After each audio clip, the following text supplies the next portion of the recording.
সবাই খুব মনোযোগ সহকারে যদি আলোচনাটা শুনেন, আশা করি অনেক কাজ হবে এবং অনেক ঝগড়া নিরসন হয়ে যাবে।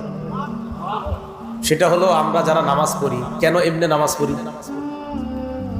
আমরা যারা নামাজ পড়ি, আমাদের নামাজ, এই নামাজ আপনি গত 20 বছর এইভাবে পড়ছেন, হঠাৎ নতুন একজন এসে আপনাকে বললো না এইভাবে না, এইভাবে পড়ো।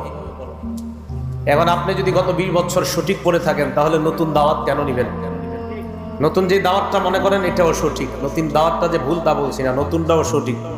কিন্তু আপনি পুরাতন যে আমলটা করতেন, এটা যদি সুন্নাহ সম্মত হয়ে থাকে, তাহলে এটা কেন ছাড়বেন? কথা বুঝে আসছে? আশা করি ওলামা, তোলাবা, সোলাহা, আওয়াম, সর্বসাধারণ সকলের জন্য এবং আমার নিজের জন্য খুব কাজ হবে। কথাগুলা মন দিয়ে শুনবো আমরা।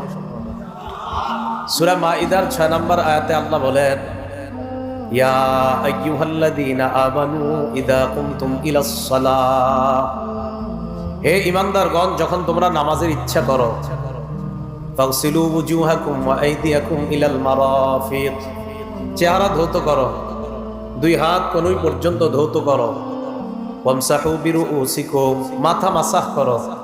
ওয়া আরজুলাকুম ইলাল কাবাইন, পা টাকনু সহ ধৌত করো।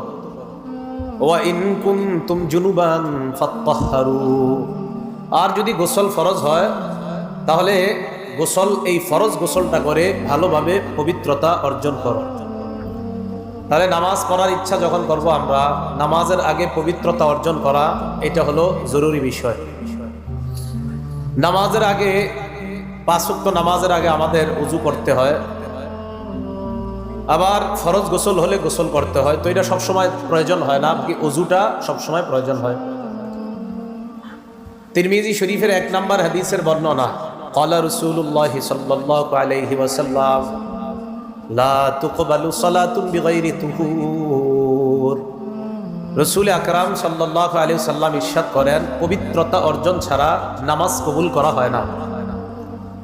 তিরমিজি শরীফের 2 নম্বর হাদিস, ক্বালা রাসূলুল্লাহি সাল্লাল্লাহু আলাইহি ওয়াসাল্লাম, ইযা তাওয়াদ্দাআ আল আবদুল মুসলিমু আওয়াল মুমিনু।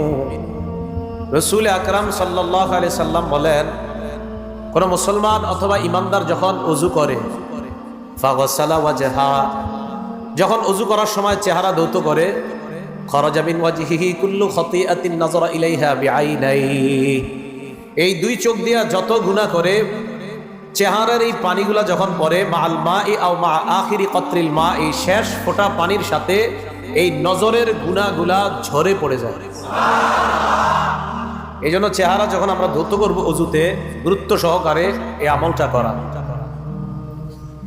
ওয়া ইযা গাসালা ইয়াদাইহি, বান্দা যখন 2 হাত ধৌত করে, আল্লাহ নবী বলেন, সুম্মা গাসালা ইয়াদাইহি, হাত যখন 2টা ধৌত করে, খরাজা কুল্লু খাতিআ মিন ইয়াদাইহি বাতাশাতহা ইয়াদা, হাত যখন ধৌত করে, এই 2 হাত দিয়ে যত অপরাধ করছে, হাতের পানিগুলা পড়ার সাথে সাথে তার এই গুনাহগুলা ঝরে পড়ে যায়।